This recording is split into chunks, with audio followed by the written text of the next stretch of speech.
Morning and happy Monday, everyone. Welcome to another episode of Crypto with English. I'd like to introduce to you all a very special guest today. And today we're going to cover, diversity and how diversity is best expressed in the era of NFTs and the metaverse. So I'd like to introduce to you all Charmaine Short, founder of the Ettaverse. And she's doing some very, very interesting things in this space. And these interesting things are consistent along the lines of diversity, equity, and inclusion. So, Charmaine, thank you very much for coming on to the show today. Thank you for having me. It's great to be here.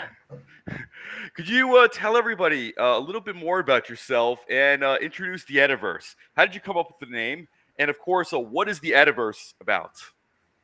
Okay, right. So I've been a cryptocurrency enthusiast since 2019. And in 2020, I started collecting NFTs. And that led me to meet a lot of artists, particularly a lot of women artists. And they found that they were having difficulty having their art seen and finding collectors to buy it. So a bunch of us got together and we set up a community called Women of Crypto Art, WOCA. It's Hello WOCA on Twitter. And this helped people to actually club together and put on exhibitions in the metaverse and just to promote each other and support each other. And we turned it into a DAO, so it's like a cool Web3 organization. But I was always having people coming to me, sort of, downhearted, saying, "Look, I've been creating art and nobody's buying it, nobody likes it. I'm going to give up. I'm going to go back to my day job." And I thought, well, there's a real need for sort of professional marketing services Right. for these NFT artists. So you have at the one end the sort of superstar NFT artists who, they've made it, but there's like thousands of others that are still what you would call starving artists. So I am also a writer. I write about NFTs and I have a blog called Confessions of a Crypto Art Mhm. Collector. And I write under the name Etta Totti. So the name Ettaverse actually came about by accident. So I was typing the word metaverse one day and I missed off the M and it just looked like Ettaverse. And I thought, hey, I'm Etta. Right. I could just call it Ettaverse There you because go. it kind of encapsulates everything that I do. So NFTs, crypto, metaverse, blockchain, education, all these types of services. Right. And what Ettaverse does is we help on board people to Web3. I get lots of people, traditional artists, who will come to me and say, I really want to make NFTs, but I don't have a clue. I don't know what the blockchain is. I don't know how to set up a wallet. Right. And, WOCA can help with all these things. We support new artists and onboard them into Web3. Wow, that sounds like a really great endeavor, especially, crypto Web3 in general can be kind of a murky, you could say pond, so to say, because there's so much there, and there's not exactly a whole lot of clear indicators as far as where to start. Especially setting up a wallet can be almost a monumental task in some instances as well. So, when I guess you could say starting at point A with your project, essentially almost serving as a portal or a gathering point for various female artists to come together to at least kind of get some more eyes, some more visibility on the artwork, on the collection. Do you feel that in this space, women in general, still face a certain amount of obstacles that, let's say, still existed in traditional Web 2 tech or just the tech industry, generally speaking? Absolutely, yeah. So unfortunately, the sort of biases from the Web 2 art world have come across to Web3. And I know a lot of women artists who deliberately choose a sort of non-gender specific name for their artist name. And when they do Interesting. that, everybody assumes they're a man because there's a real bro culture in Yeah, for crypto sure. and NFTs. And the ladies who have a sort of non-gender specific name, they tend to do better than the ones with an obviously female name. So it's quite interesting. That is, and this is just objectively speaking. My feeling is this: if it's good art, it's good art. I mean, I could, regardless of the identity, of the artist, so to say. So, why do you think the bro culture is still very? And by the way, I agree with you. I mean, many of my guests can certainly attest to this. There's still strong, you could say, indicators. There's still kind of strong elements of the bro culture, so to say. In Web3. And I'll tell you this: I'm certainly no proponent of the bro culture. In fact, I certainly don't look or fit the stereotype. I look more like an extra from The Sopranos or Goodfellas, as far as a lot of, yeah. So as I've been told anyway, is versus that. So why do you feel that even in Web3, um, there is maybe a either conscious or an unconscious part to kind of keep more people out, including women, because there's a lot of research that comes forth that 9 out of 10, you could say, major blockchain, Web3, NFT related projects are, the vast majority of that funding still goes to, majority or almost wholly, male, founding teams. Like I said, personally speaking, if I see a good piece of art, regardless of who the artist is, if I like it, I'm getting it, so to say. But I'm just speaking for myself anyway. So, do you think this is intentional, or do you think this is just, I don't know, are we chalking this up to just human nature or unconscious bias? Do people just kind of want to be surrounded by like people and things like that? Yeah, I think there's a lot of unconscious bias. But on the other side, there's a lot of guys like yourself that are very aware of the imbalance and would never dream of starting a conversation online with saying, hey, dude, hey, bro, when you don't know whether it's a man or a woman you're speaking to. So we are getting there. And I tend to, it depends how important the conversation is. If I just get a DM out of the blue saying, Right, hey, bro, buy our NFT project, I'll right. probably just ignore it. But if someone's actually wanting to have a meaningful conversation with me, but they assume I'm a guy, I will correct them. I'll go, I'm not your bro. Yeah, And they usually, they're a bit embarrassed or whatever. And, it turns out fine. And sometimes I think I should always correct people, but it just gets too exhausting. yeah, yeah. I mean, absolutely. And I would at least think in 2022. I think to assume that the artist is the bro, I think that's kind of a bridge too far. I mean, I think that's actually a gross, assumption there, so to say. And I think sometimes you can kind of get the idea of somebody's identity based on, let's say, their avatar and their profile and whatnot. I mean, simply put, I would just address an email like, "Oh, good morning, good afternoon," or "Excuse me." I wouldn't say, "Hey, Yeah. bro."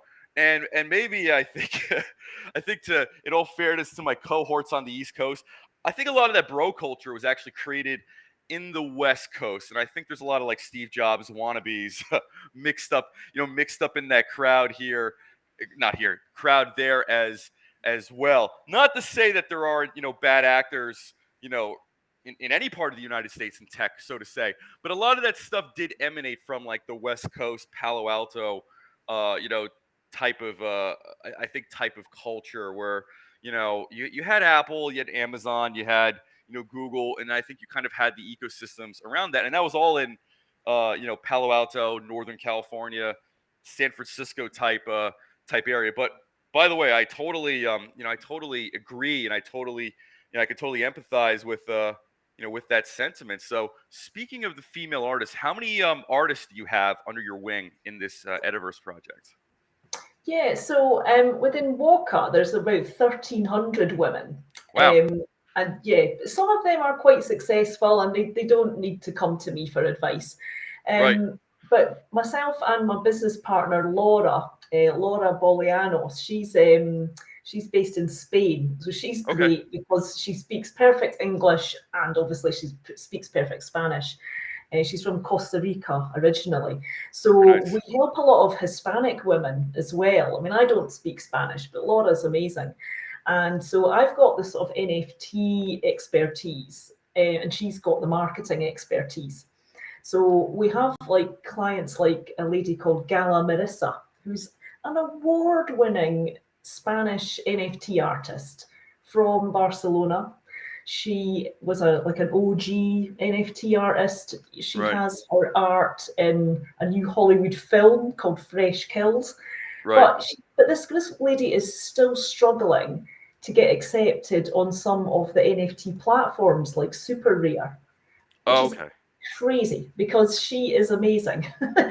So we try and put pressure on and say, look, that this lady has got great art and she's got a new project which I think is in a reaction to the frustration that she feels, and it's called She Heals, and it's all about, it's like women.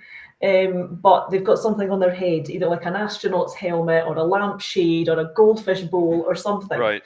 so you can see the woman's body, but not her face. And it's sort of symbolizes how women are invisible and the challenges they face are sometimes not seen by anyone. So that's quite cool way to sort of raise awareness for women to say, we're here. Talk to Right. us, buy our art. Right. And in terms of the art and the artists, and of course, I'm not an art expert by any stretch of the imagination, but what type of, I guess, art styles do you have like in this Etiverse, in this essentially this giant organization? Like, do you have like a comic and kind of animated type of art? Do you have like people making almost classical, maybe even Greco-Roman type of art, or things like that? It's a total mix. Yeah, you have traditional fine artists Right. who would, use paintbrushes and canvas, and then they would like photograph it and make it into a digital NFT, where you could either split it that the collector who buys it owns both the NFT and they get shipped the original, Yeah. or they could do it that one person could buy the NFT and a different person could buy the original canvas.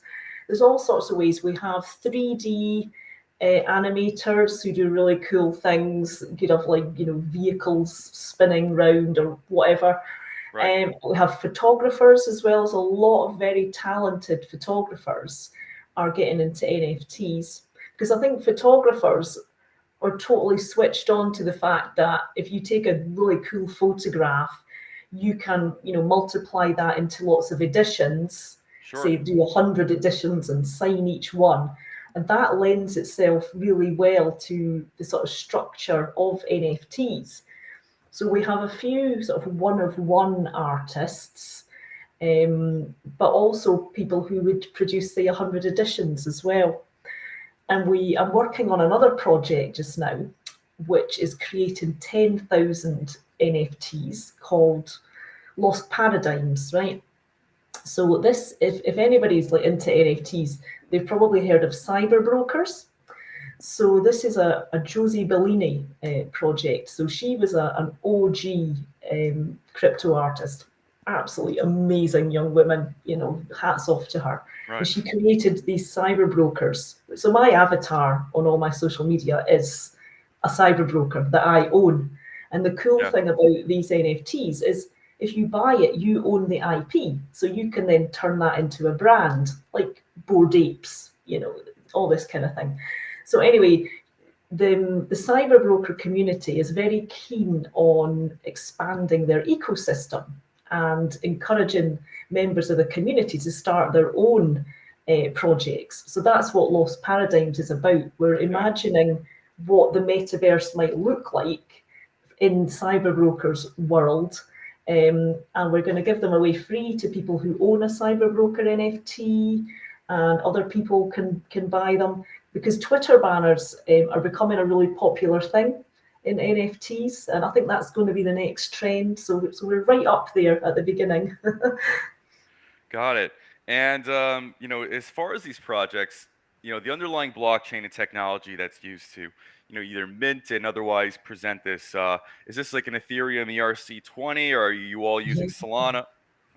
Sorry. Yeah, yeah. So when as a collector, I buy NFTs on various blockchains. I started on Ethereum, and I think I maybe get shot down for saying this, but I think the premium NFTs are all on Ethereum. Sure. So I liked like a really old project called Rare Peppies. It was the green frogs. Oh, yes, I I remember loved that. it. Yeah. Absolutely loved it. Lots of fun. And I bought some on Ethereum, and I also bought some on Polygon, which is, it's kind of like Ethereum. Right. And I bought them all on OpenSea, it's the biggest marketplace. But the ones that I bought on Ethereum are worth more than the ones I bought on Polygon. So it's exactly the same NFT, but just on a different chain. And the one that had like very low gas fees isn't worth as much. So maybe there's something in the exclusivity of having to pay high gas fees, because people kind of attach value to something that's scarce and expensive, don't they? Like Yeah. Rolex watches or whatever. Right. And I think maybe there's that kind of thinking behind the Ethereum NFTs. But I've also got NFTs on Tezos, which is, if Oh, anybody's sure. getting into NFT collecting, or even the creators, if you can't afford the high gas fees on Ethereum, or you want to buy really cheap art, good quality art, go to the Tezos blockchain. You can pick up a nice piece of art for like one Tez, which is about, I don't know what it's today, about $3. Amazing. And I Yeah. think what the creators do, because they're only getting $3 per piece of art, they'll mint 100 of this piece of art. So then they'll get like $300. So, it all works out. Yeah. Yeah, that's absolutely great, and I think in fact, yeah, the vast majority of projects are still on Ethereum. So logically, it makes sense to I guess you could say focus on that market share. And what would you say to individuals, let's say critics and skeptics of NFTs, and you could say the broader, I guess you could say ecosystem industry of NFTs. NFTs have had their time. It's kind of a little bit of a fad. You know, people, are saying like, yeah, you saw crypto kind of crash this year. You know, I think I think the NFT industry. I think they're kind of running out of sand in their hourglass. Like, what would you say to some of those critiques? I would flip it on its head and say, this is only the beginning. Yeah, So art led the way with NFTs, and it proved that there is a use case. But now you're finding NFTs with lots of utility. So if you bought, say, an NBA Top Shot NFT or some sporting NFT, that could maybe get you sort of courtside seats to an actual in real life sporting event, right, or entrance to a conference like Gary V. It sure, could get you, if you had a Bored Ape, for example, you could maybe get into the executive lounge at an airport just by flashing your wallet. There's so much utility with NFTs. And the art is a bonus, I would say. If it's got nice art with it, that's great.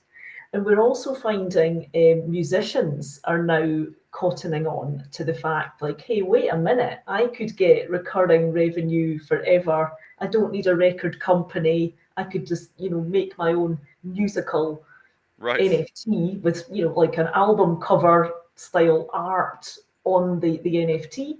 Movie makers are getting into it, so you could own a piece of your favorite movie, like a clip from it, and it yeah. helps fund the movie industry. There's so many ways with NFTs. Yeah, and I think one of the great things is that other than the fact that it allows greater visibility for artists who might not otherwise have such, it seems like NFT art and kind of this industry in general removes a lot of the traditional barriers to essentially participate in, being an artist and, trading fine art. Because I would imagine, and, maybe you could add some more light to this, you have to often rely on a gallery. You have to split commissions and profits with that gallery. And I think oftentimes, I think if you're an artist, despite, let's say, the quality of your artwork, let's say if you're going to be the next Picasso or something like that, perhaps the practical reality is your success is either, broadened or restricted based on whoever you're kind of working with. And, and I mean is the gallery and their resources, so to say. Absolutely, yes. So you could be the best artist in the world in some little village in Africa, and it's only people in that village that ever get to see your art. But if Sure. you can mint it on an NFT platform, the whole of the world can see what you've got on offer, and it's very liberating, and it's really changed lives for many artists who, Right. and I think a lot, when we had lockdowns, when the pandemic was at its height, people felt really sort of isolated, and you weren't allowed to go to a gallery or an exhibition to see art. And that's when a lot of people turned to the blockchain and thought, Right. I can see, oceans of art on these websites, and I can own it. And also, the thing for me, I mean, I like to have art on the walls, but nobody was visiting my house for 2 years because we were locked down. So Oh, sure. you can't show off your latest purchase on the wall. But if you are on social media and say, hey, look at my wallet, look at what I've bought, and people can look at your Ethereum wallet or whatever, and they'll say, wow, look at your collection, it's really cool. And then I also started, I created a gallery in the Metaverse for my artworks, because I've got hundreds, right? Hundreds of pieces of art. I stopped counting at 200. And I thought, they're all on Yes. different wallets. I mean, I've got 3 wallets on OpenSea. I've got wallets on Nifty Gateway, Maker's Place, other blockchains, whatever. And people ask me, can I see your collection? So I thought, right, I'm going to put my favorite ones into this gallery in Spatial, which is an Ethereum one. It's nothing to do with Meta or Zuckerberg. It just so happens that Sure. that's the one he's chosen. So anyway, it was really difficult to cut it down to my favorite 70 NFTs. Right. But I managed to do it. And now anybody can wander around in Spatial and have a look at my gallery. And also, if it's an artist I'm working with through Ettaverse, I could put on an exhibition of their art. We could do a party, we could get a DJ. We could make this quite an event, just Right. like in real life, but with people from all over the world attending. That's awesome.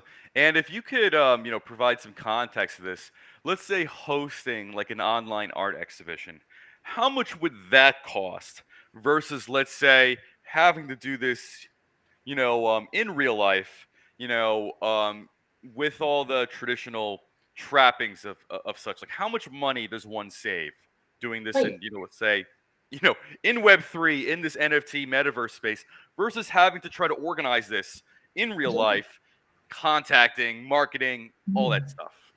Yeah, so right, so hanging an NFT on a wall in a virtual gallery will take you a couple of minutes, so that's a lot Right. easier than hammering nails into the wall. I hate hanging pictures because I like them all to be the same height and stuff. It's a Right. nightmare. Yeah. Yeah, So but sometimes it's always a little off. Yeah. you're just dragging it across the screen. It's really easy to actually Right. hit out a gallery. A lot of the galleries you can get for free. So Spatial, and you can pay to upgrade and get like a big super duper gallery.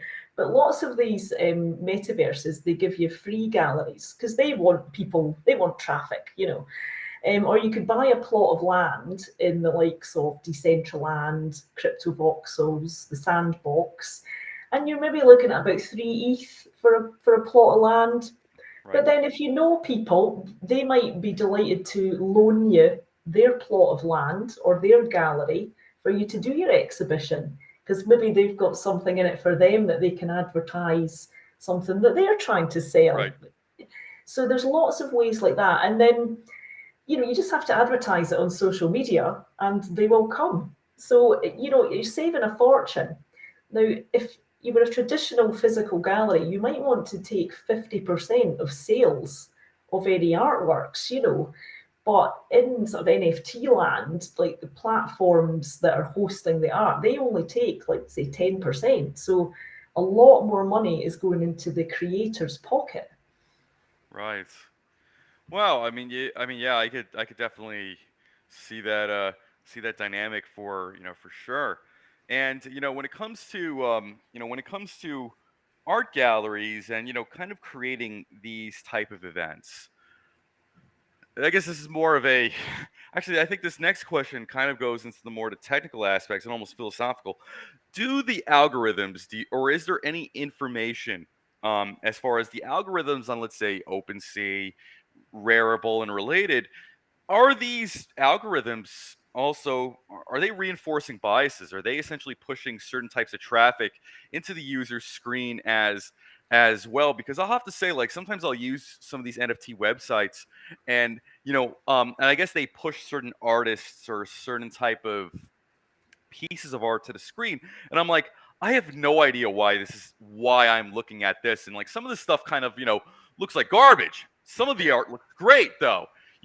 So like, and I do notice, like, the more I use the site, I think the more, I guess you could say, filtered perhaps, as far as like the traffic or the artist kind of comes to my screen as well. I think about these things sometimes, so I'm kind of wanted to know what your thoughts were. Yeah, that's really interesting. So a lot of these NFT marketplaces, they're quite Web 2, really. Right, Although, yeah, yeah, yeah, yeah, they've got sure. somebody that owns the company. Although your art's going on the blockchain, the Right, actual sort of makeup of the company is very much structured like a Web 2 idea. And so, yes, a lot of the marketplaces have curators, right, who will decide. I mean, I've been a curator myself, and it's good right, fun. And there's bias comes in. I would tend to favour women artists, right. and that's okay. But yeah, so you sometimes have some foul play. There was an instance on OpenSea a while back where there was like kind of insider trading.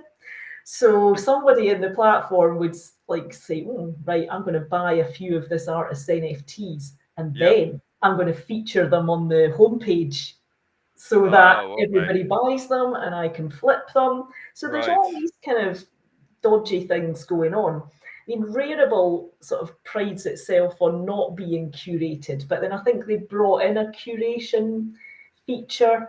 So they're never going to be fully open with you about how the algorithm is decided. But you're absolutely right. There's a lot of rubbish that is being thrown at us going, buy this, buy this. It's right, not necessarily the best investment.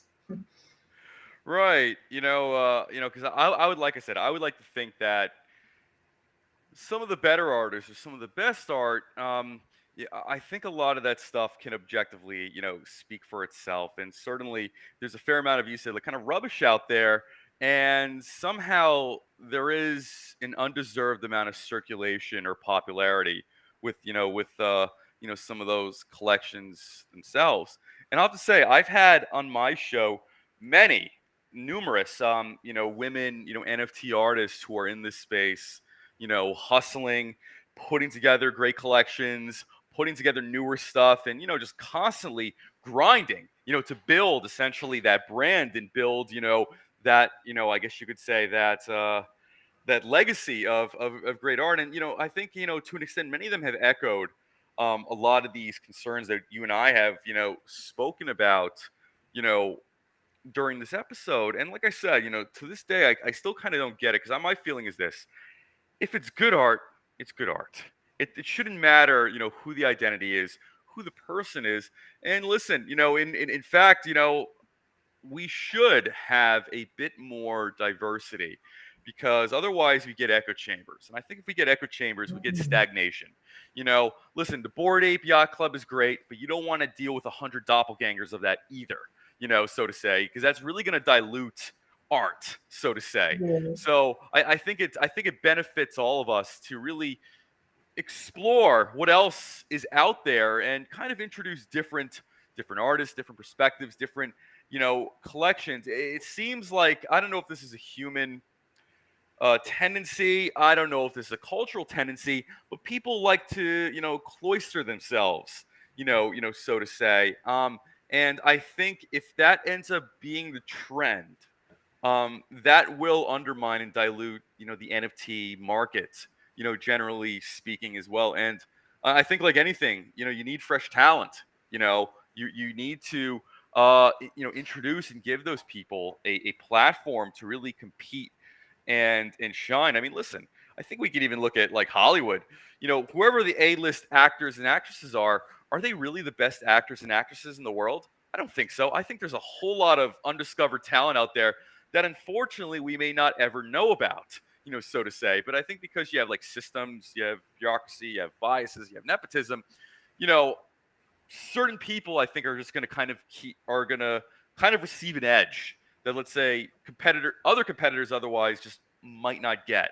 And I'd like to think in Web3, because the theme is being decentralized, so to say, that is kind of what we should all strive for. And I think it's very interesting that you mentioned that, like with some of those other, you can say, NFT art websites, they are kind of run like Web2 companies, and there's a lot of evidence and a lot of information out there that definitely suggests that too.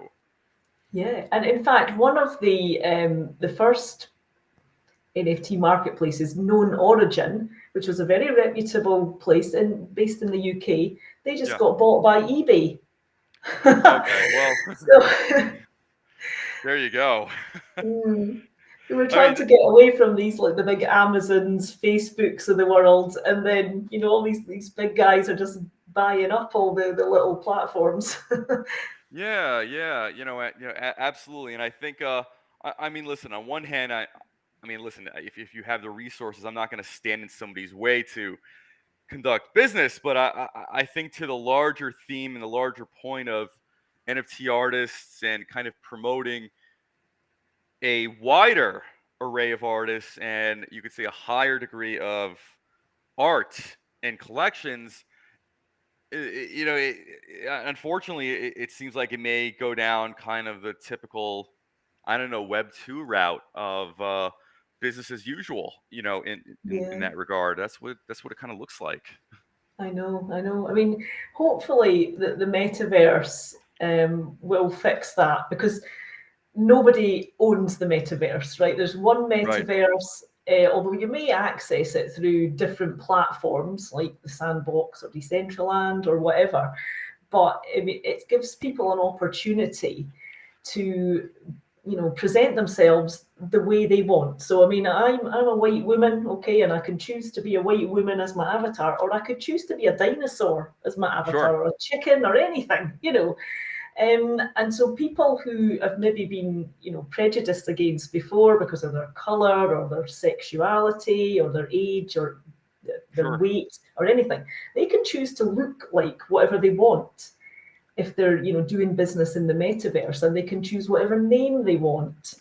Right. So it's trying to level the playing field a bit. And what I'm trying to do, so I've just written a white paper called Diversity and Inclusion in the Metaverse. And Yeah. it's all about, I'm trying to educate, developers, builders, or Web2 organizations and brands to think, right, Web2, we made mistakes, but now Right. we've got an opportunity to get things right. So let's think about all the requirements up front. Think about who is the audience. So it could include, marginalized groups like people of color, people with disabilities who've been Sure. kind of excluded from a lot of internet things in Web 2. I mean, there's Right. like 1.2 billion disabled people around the world. So Right. that's quite a big minority of excluded people. And people in wheelchairs get a real sense of freedom from, online experiences. And they were some of the first people to use VR headsets, and they found Yeah. pain relief. So I think there's going to be a merging of gaming and retail. Digital fashion's becoming big. So, you buy a pair of sneakers for real life, and then your avatar has those same sneakers when you're going Right. around the metaverse. If you want to sort of try on clothes before you buy them, get them on your avatar, 3D, see what you look like.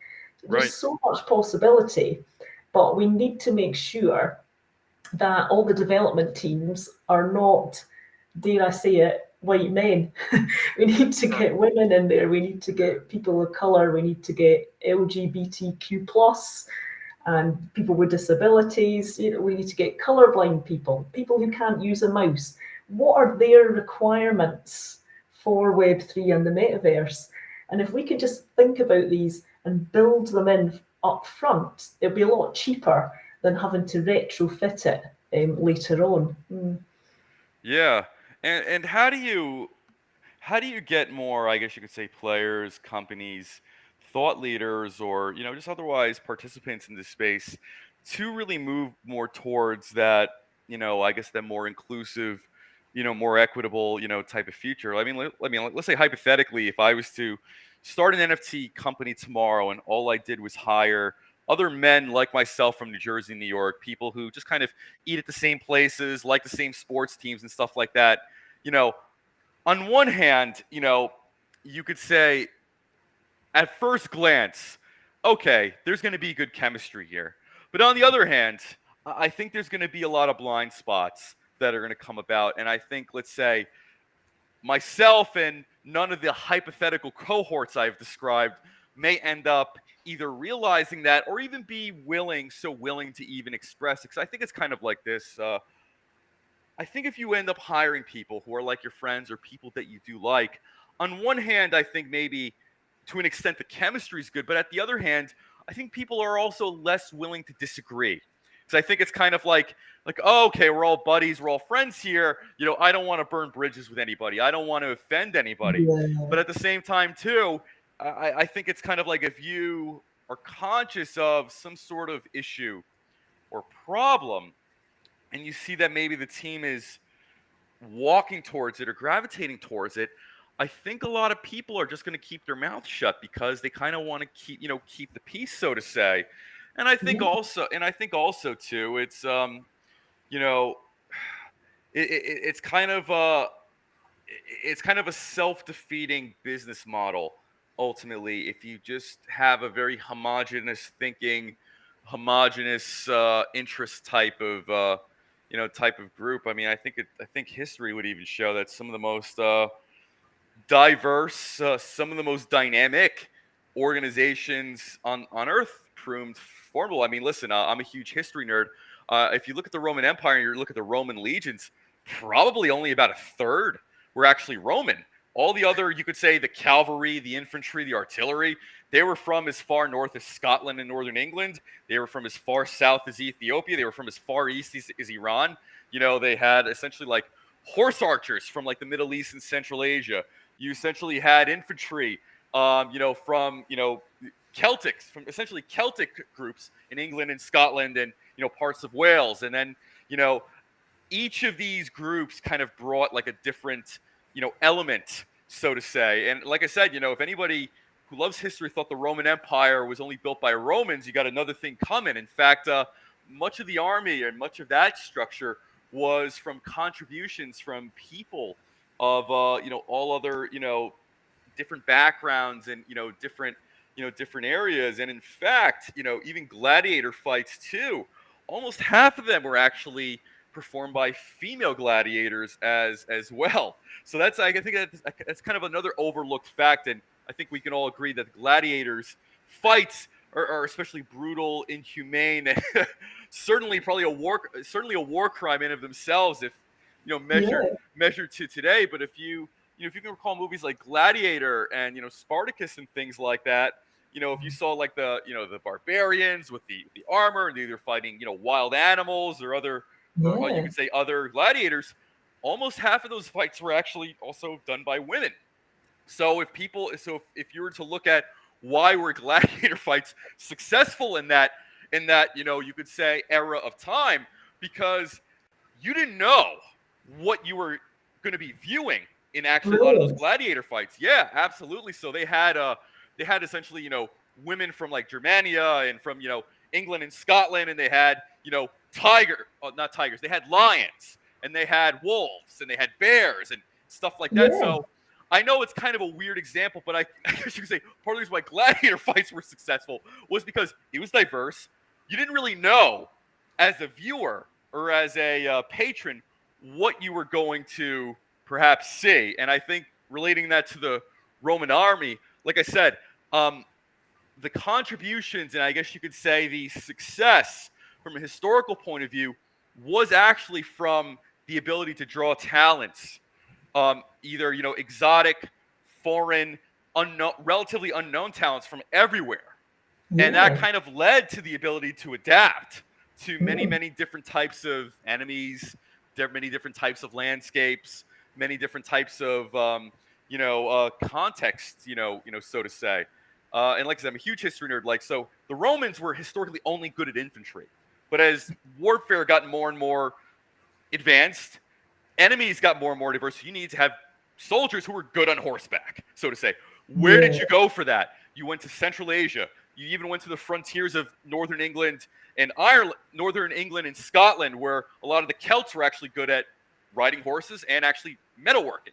And in fact, part of the reason why Roman swords were very good is because they adopted a lot of the Celtic, you could say, metalworking techniques, so to say. So, Yeah. like I said, I could talk about that all day, but if I would say to anybody, if you need to know why there's a huge need to have more inclusion, diversity, more of a mix of different talents, uh, history would certainly dictate and reinforce that point. If you want to be competitive in the greater scheme of things, if you want to be able to scale in the greater scheme of things, you have to go outside your own little ecosystem, because you may be overlooking a lot of just otherwise great talent out there. You might not otherwise just know. Yeah. I know. I'm really excited that you're so into history. I've actually spent the weekend at a medieval castle in Scotland, Oh Stirling, wow. Stirling Castle, for the Oh, I've heard of that biggest. castle. I haven't been Yeah. there, but Oh, I've it's been to a few amazing. castles in England though. And I Yeah. love all that stuff. So please Yeah. continue. Yeah. Yeah. So this castle had a party that lasted all weekend. It was called the Castle Party 2022, and this was Very the nice. biggest NFT event of this year. So there's an artist, Trevor Jones, who he created. I've got it here actually. He created a piece of art called the Bitcoin Angel, and that's it there. It's a bit Oh wow. reflection, and it sold 4,000 of them, and there's like three. He made $3 million or something. And one of his collectors jokingly said, "You should have a party for all your collectors in a castle."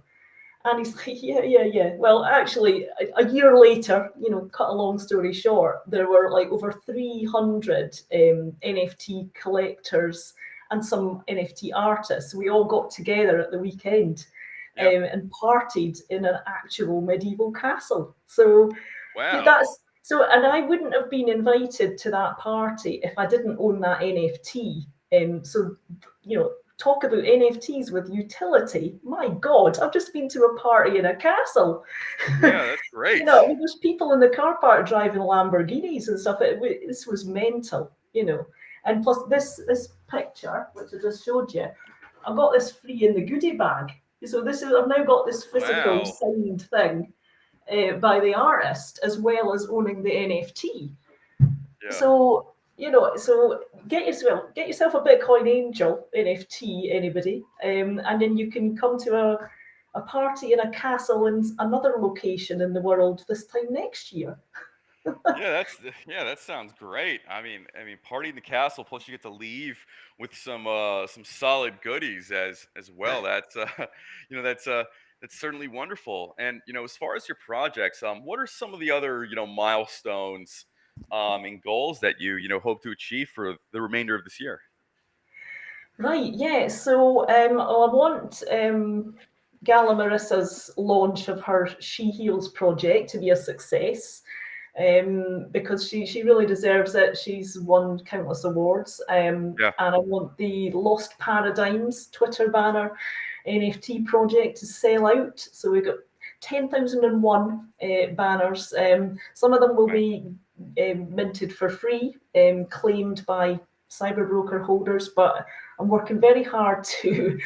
build partnerships with other sort of alpha NFT projects. It's like, well, we'll give some of your NFT holders like a giveaway to win an NFT, and you can do the Right. same for us. And yeah, so just basically building up a lot more connections, helping a lot more people. So myself and Laura, we run these kind of weekly Twitter spaces, like Ask Me Anything, what are your marketing challenges? And we get a whole bunch of artists and just general Web3 creators coming along and sharing their marketing challenges with us, and then we give them advice. So I just want to see that in this bear market that we're now in, people are busy creating, and that once they're ready to launch, once everyone's got money to spend again, then we'll launch them and sell out their projects. Yeah.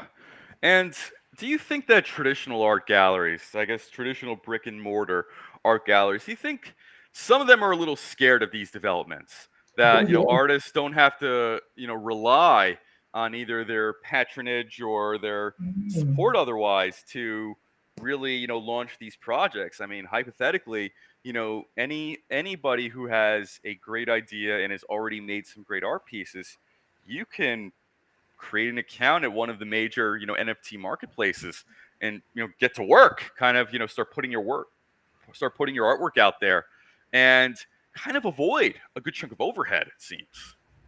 Absolutely. So I think the art galleries are going to have to evolve. Do you remember, like in the 80s, when everyone had videotapes and you'd go to your videotape store and rent a video Oh for yeah, a night?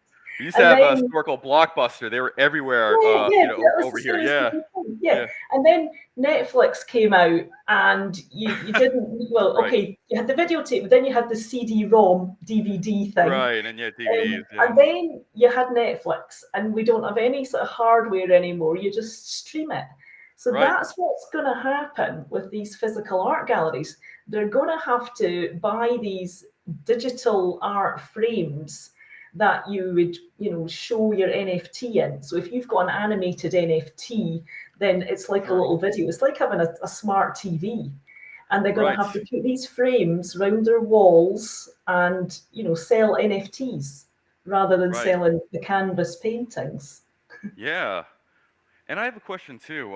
With traditional brick and mortar art galleries, do you think a lot of this traditional bias also existed within them too? Because we covered Web 2 and some of the biases in, let's say, not creating or not enabling kind of more diverse, inclusive environments. Is that kind of the same deal with the traditional art world as well? Because I would imagine this as an outsider, there has to be almost like these traditional, almost aristocratic trappings in the art world. It's almost like the Medici's in like Yeah. almost the Middle Ages, really supporting just a handful of people. Um, you know, Based on whatever, I guess, whatever their desires or interests were at the time. And there's probably not a huge stage to audition for those opportunities, so to say. Yeah, absolutely. So Web3 should be a decentralized marketplace with equal opportunities for everyone. Yeah. But, this is real life, and it's just not like that at all. So it's Right. like anything, not every little boy who wants to be a football player grows up to be a superstar football Right. player. It's the same with artists. A Yeah. lot of them are very good, but you're only going to get a handful of superstars. And Right. who is it who chooses who are the superstars? It's the rich whales with all the money to spend. So if you buy an artist cheap and then you hype them up so that they're worth millions, then you've got an asset that's worth millions. It's no Sure. different from crypto. It's like if you've bought Bitcoin, you're going to tell all your friends to buy Bitcoin because then the value of your investment goes up for when you Right. sell. It's exactly Right. the same. Yeah, and and of course, that definitely makes a tremendous amount of sense. And and would it be fair to say that is there a bias towards male artists versus female artists in the traditional, art world as well? And I was wondering, is there like any type of like, data or research that supports? Because like I said, I would imagine that if Web 2 and the trappings of Web 2 are still very present here, I would imagine that maybe some of the way the traditional art world does things is probably a lot more antiquated. I would imagine, so to say. I mean, there's still a lot of brick and mortar type of art galleries, but like I said, my perception is it's very old, it's very aristocratic. Yeah, It does kind of seem like a bit of an good old boys club type of thing. So I was yeah. wondering if you've heard of anything from like some of the artists you work with about some of those experiences dealing with galleries and whatnot. Oh, totally. Yeah. I mean, if you look back traditionally and you said to somebody, name five male artists and five female artists, right? And you can say, oh, well, there's Leonardo da Vinci, there's Sure. Renoir, Picasso. Everybody can name at least five Right. male artists, but they'd struggle to name any female artists. So That's a you've very good got point. like Frida Kahlo is one that comes to mind, who Right. Yeah. when it's pointed out to people, they go, "Oh yeah, I know her," and Right. it's like that now as well. So if you ask about NFT artists, people will think Beeple because he's the one who sold for a lot of Right. money. He sold one NFT for $69 million. And it's like, well, name a famous woman NFT artist, and people will probably say Paris Hilton, which is really sad because Right. because I've got my thoughts on celebrities getting into NFTs. It's a little bit of Yeah. a grab. Yeah. She doesn't need the attention. She's already rich and famous. Right. Don't Right. buy a poor woman's NFT, not a millionaire's NFT. Right. And I guess to that point, if Paris Hilton is like the name that's coming up, you don't want that to remove or dilute credibility of other women artists trying to go on as well. Because if that's, Yeah. let's say, if Paris Hilton is like the first known or popular NFT artist, I do feel like female artists coming after her, they're going to be pigeonholed in that same spot as Paris Hilton, for better or for worse. And I think it's going to end up being for worse, so to say. It's not like let's say if you have the male category and Beeple's there. Well, people can objectively say Beeple is a successful artist, whether you like his art or not. Like the numbers are there. But if you have Paris Hilton there, Paris Hilton is known for everything else but NFT art. So the fact of the matter is, it's like if she's going to be the flagship woman artist of that space, it is going to make, in my opinion, a harder, more uphill battle for other Mm, women artists to kind of throw their gauntlet into the ring and really, compete. Because um, I do think that even today, there's a lot of grifts that are associated with celebrities entering the NFT space based on things that have happened for the past mm, year and a half. So already there's that stigma. Also, I think as far as most people are concerned, Paris Hilton is not a serious artist, so to say. no. This is an additional, maybe ribbon in her portfolio, so to say. Yeah. If anything. Yeah. So people probably have that in mind as well. And I think with whatever art that is out there, I think some people are going to speculate: is she actually making that art, or is this just people on her team doing this on her behalf? And that is going to be the logical answer most Yeah. people are going to, come to. And also, if she's kind of the person speaking for that space, I don't think she's going to want to compete with a serious female artist in the Mm, same space as her. So I think it's just human nature. yeah. You're going to probably want to quash any type of competition or perceived competition. So I think whether it's the algorithms or her resources, she's going to do what she's going to do to keep herself Yeah. in as much limelight as possible. So let's say if you do have the next Frida Kahlo in this space, it's going to be an uphill battle against somebody like Paris Hilton. And Yeah. unfortunately, Paris Hilton, nothing personal to her, but I think based on her brand and based on how she's perceived, it's going to make it harder for other female artists because this isn't, like I said, this isn't Frida Kahlo. Let's say Frida Kahlo was alive. This isn't Frida Kahlo being the first flagship artist in this space. I think there's a lot of good that can come from that.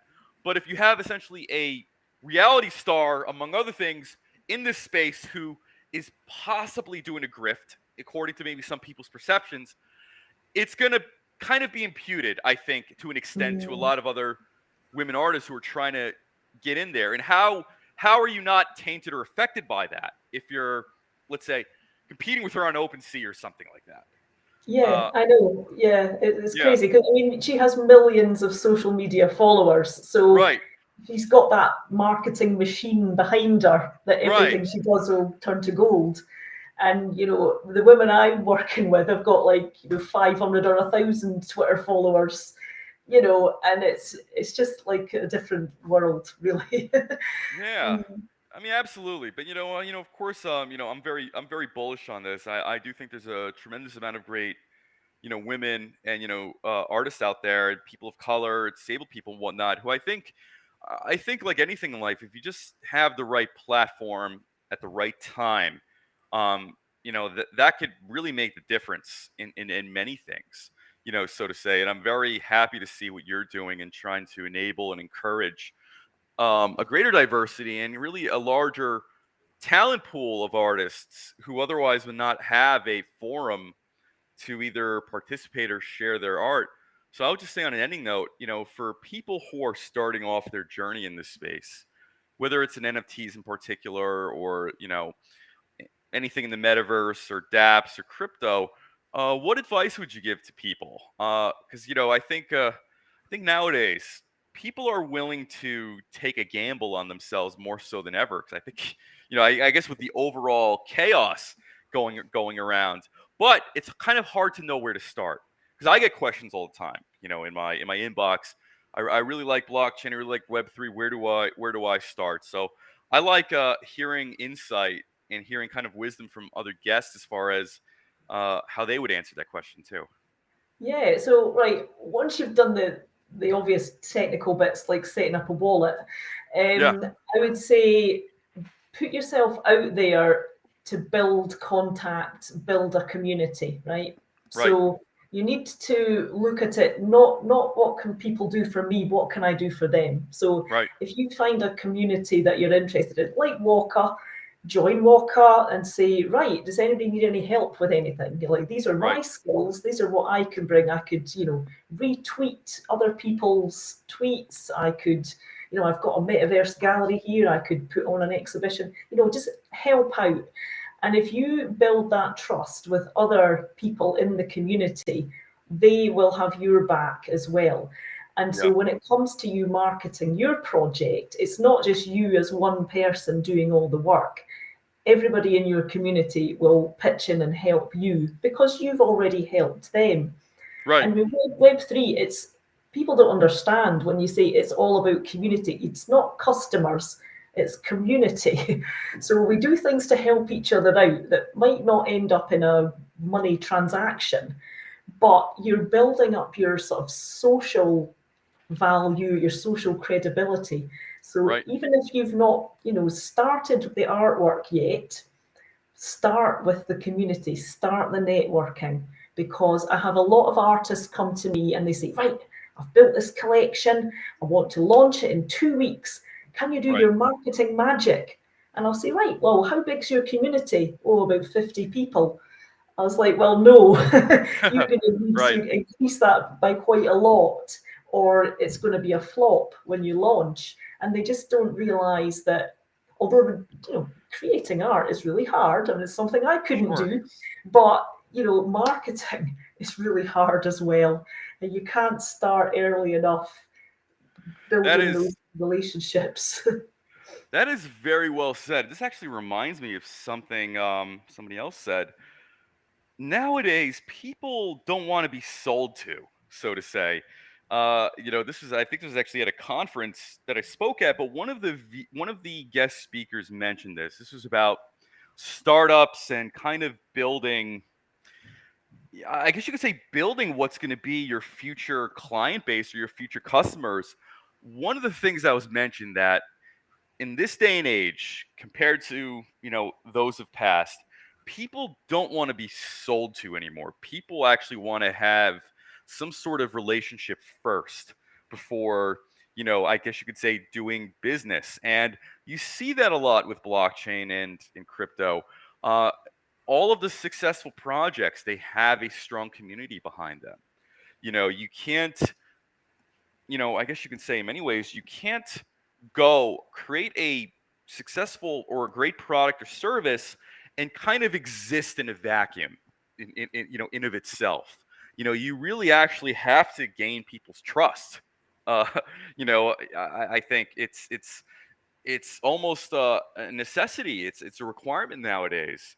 So what you mentioned kind of made me think of that, and I think nowadays people do value trust as much as the product or service you're trying to sell. So I think you've definitely left a lot of solid points for people to ponder about this week. So Charmaine, I have to say it was an absolute pleasure having you on the show today and learning about your project as well. And I think you know to better enrich this space, more people are going to have the forum.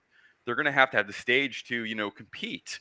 And I think we can all know this. Like, life isn't fair, and I think life comes at us in different ways, different curveballs, different opportunities. But I do think if in our individual capacity we can make things easier for other people and for ourselves, I think it really makes a better world, so to say. And I think what you're doing here, um, these are going to be the type of mechanisms, these are going to be the type of wells that are going to bring forth the next, Frida Kahlos, of the world as well.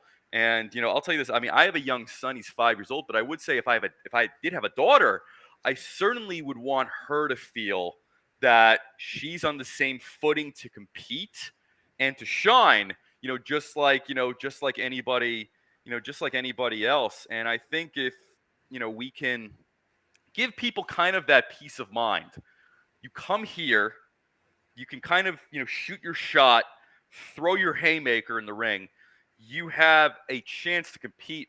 I think that's I think that is a perfect starting point. And I think for many, that's good enough to, be courageous and, put themselves out there and doing it. So, again, Charmaine, thank you very much for coming on. Thank you very much for, sharing this project. I'm very much looking forward to seeing which artists, Yeah. emerge from your project, throughout the year.